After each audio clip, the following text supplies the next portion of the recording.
Muito bem, pessoal. Continuando aqui nossa aula sobre controladoras de carga, vamos falar aqui de algumas características e funções e depois ver alguns exemplos de controladores, né, reais. Então, quando você vai dimensionar um controlador de carga, algumas informações importantes, né, além de falar sobre potência, corrente e tensão, né, que isso é um pouco óbvio, vamos ver aqui quais são outras características que são importantes também. Então, começando pelo tipo de controle, né, porque ele controla a carga da bateria. Então, a gente tem o controle on-off, que é o controle das chaves série, chaves paralelo, que nós vimos na outra videoaula. O PWM, que já é uma evolução interessante. E o PWM com MPPT, que é o rastreamento do ponto de máxima potência, que é o melhor sistema possível para utilização de painéis fotovoltaicos, que aproveita mais a energia do que o módulo pode gerar. Você pode pensar também em desconexões por sobrecarga ou descarga excessiva. São funções que todos vão ter, mas você precisa saber se as tensões que ele utiliza como referência para detectar sobrecarga ou descarga excessiva estão de acordo com a bateria que você comprou. Outra coisa importante, proteção contra a corrente reversa, que é o diodo de bloqueio. Geralmente todos têm, mas é importante também você verificar, porque caso não tenha, é perigoso o seu sistema se descarregar durante a noite, por causa do módulo fotovoltaico que não gera energia e acaba virando uma carga.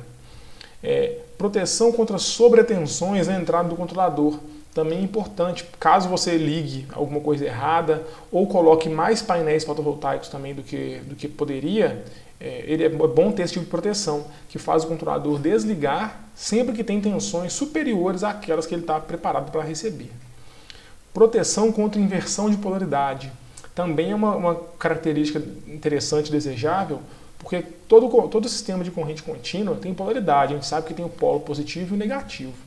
Então, se você liga errado, geralmente é um negócio assim bem destrutivo. Ligou errado, na mesma hora que você ligou errado, alguma coisa vai queimar, alguma coisa vai dar errado.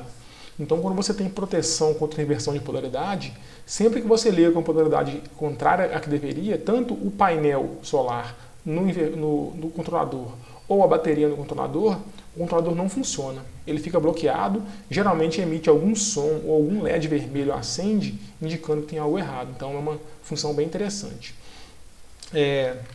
Tem a proteção também contra a inversão na sequência de conexão, bateria-módulo.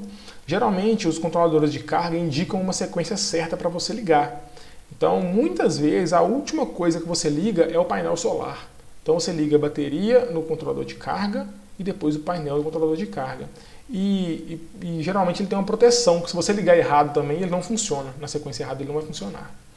Proteção contra curto-circuito também é uma boa, né? Você por acaso acontecer um curto-circuito na bateria, bem ali no terminal entre a bateria e o controlador, ele também fica desligado até que esse curto seja retirado. Uma função muito boa. O grau de proteção IP, eu expliquei para vocês o que significa, né, pessoal? Tem a ver com a proteção contra a penetração de líquidos e de sólidos. Né? Na verdade, sólidos e líquidos, né? O número tem 2 dígitos. O primeiro é sólidos, o segundo é líquidos. Então, você tem que sempre pensar nesse grau de proteção de acordo com o local que ele vai ser instalado. Se ele for ser instalado, por exemplo, ao tempo, no lugar em que pode ter sol e chuva, ele vai ter que ser, no mínimo, ali, IP54, IP55, para não falar mais. Mas já se ele for ser instalado dentro de um quadro ou num lugar bem protegido, aí esse grau de proteção pode ser bem inferior. Até porque você paga por isso. Quanto maior o grau de proteção, mais caro vai ser esse equipamento, né? Porque tem uma estrutura mais robusta ali de encapsulamento. Também saber se ele pode operar dentro das condições de temperatura e umidade do ambiente que você vai instalar ele. Então é uma questão também que é fundamental e tem a ver com o projeto, que o projetista tem que pensar nisso antes de escolher esse equipamento.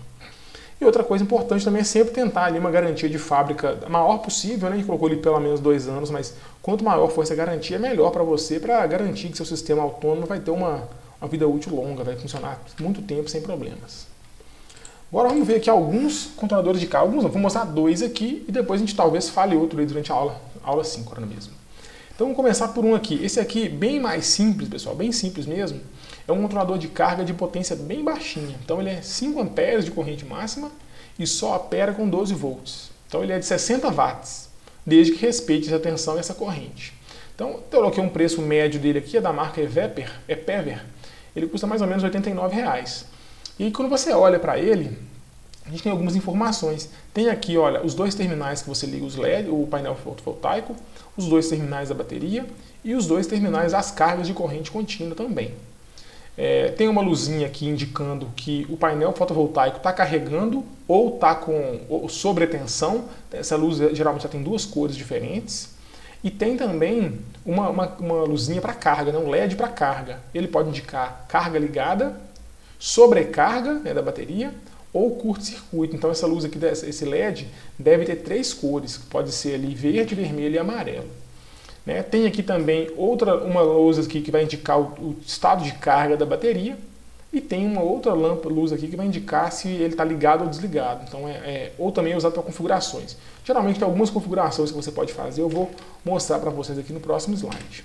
Então, essas são algumas características desse painel, desse controlador. Então, ele é do tipo PWM, então não é o melhor tipo possível, mas é um tipo já interessante, bom. Tem aqui o modelo, a tensão nominal do sistema é só 12 volts, ele não opera em tensões diferentes dessa. Tanto a corrente de carga quanto a de descarga máxima são de 5 amperes. A máxima tensão que ele pode chegar para a bateria é 16 volts. E a máxima tensão de circuito aberto é 30 volts. Ou seja, quando você instala módulos fotovoltaicos ligados nesse conversor, nesse controlador, né, nesses dois terminais, a tensão de um circuito aberto máxima dos módulos chega a 30 volts. Mais do que isso, você pode ter problemas. E a tensão mínima que você precisa, pessoal, é 16 volts, porque é a máxima que ele vai ter, que ele vai precisar mesmo de verdade. Então, você tem que garantir que seus módulos fotovoltaicos gerem no máximo 30 volts, no mínimo 16. Os tipos de bateria, ele trabalha com bateria selada, né, eletrólito em gel e ventilada. Então são três baterias aí bem comuns, né? Todas são de chumbo ácido, mas são três tipos bem comuns no mercado. Geralmente a selada é o eletrólito líquido, mas ela é toda fechada, não tem como abrir. A que tem eletrólito em gel e a ventilada, que é aquela que você tem que colocar água para dar manutenção e repor o eletrólito de tempo em tempo. Então ele não tem visor, ele não é programável. A única programação dele, pessoal, é se você escolhe o tipo de bateria que você está ligando. A única coisa. Ele não tem entrada USB para nada. Está falando aqui o cabo máximo você pode colocar nele é 2,5 milímetros, então tem a ver com a corrente máxima que ele vai utilizar. Tem um aterramento que está indicado no manual, não vou entrar em detalhes sobre isso. O código IP dele de grau de proteção é IP30, então isso indica que ele não tem proteção contra a entrada de líquido e a proteção contra a entrada de sólido também não é muito boa, então ele tem que ficar num ambiente bem protegido. Ele pesa aqui, né, ele pesa 70 gramas, tem dimensões aqui mais ou menos de 10 por 6 centímetros e pode operar num ambiente de menos 35 graus Celsius até mais 55 graus Celsius. São ambientes muito frios e também bastante quentes. Outras características, pessoal, que essas aqui são muito importantes, é o seguinte. É provável que nesse botão que tem aqui o liga e tem a engrenagemzinha, você escolha o tipo de bateria que você está usando.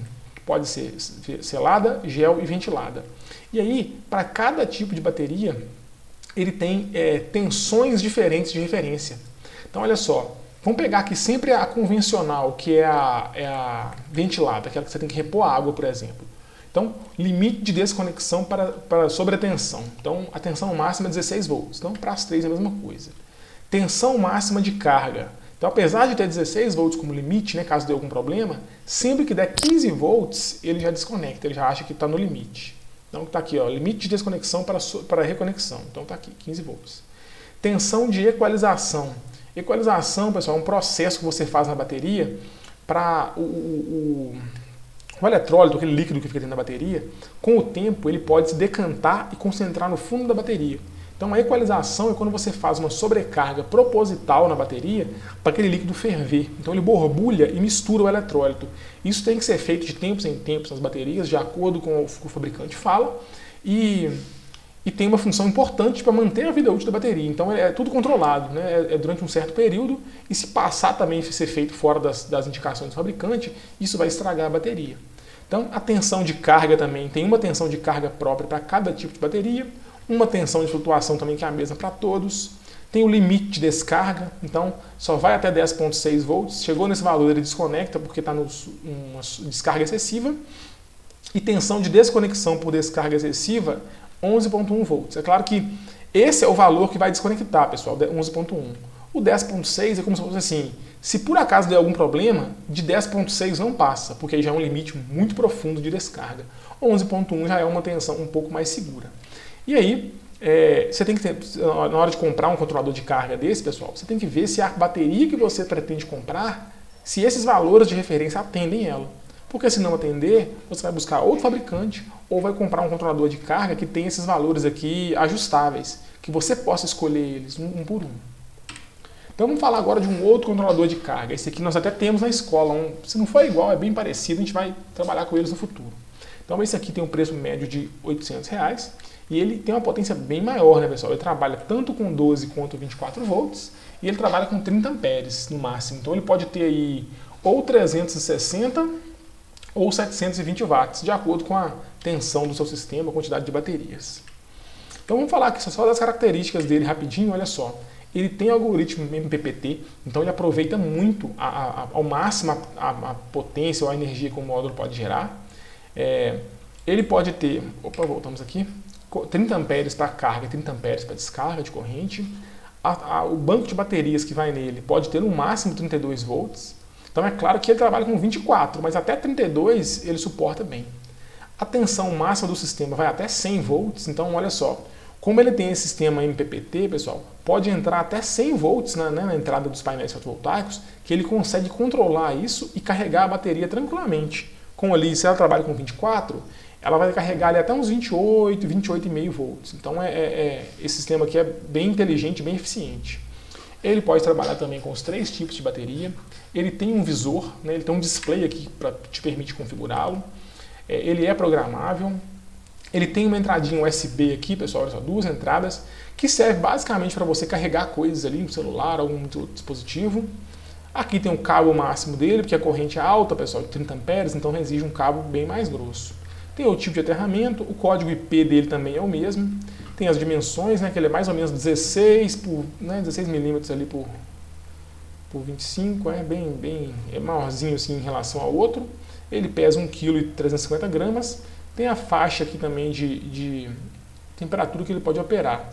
Depois eu vou tentar fazer um vídeo, uma próxima videoaula depois dessa, fazendo uma leitura do manual desse equipamento, porque lá, essas tensões que a gente viu aqui, tem tudo isso detalhado, inclusive no manual da bateria, para mostrar para vocês que o fabricante da bateria também te fala quais são essas referências de tensão que você tem que configurar quando o seu controlador de carga permite. Certo? Então, essa videoaula vai ficando por aqui, até a próxima.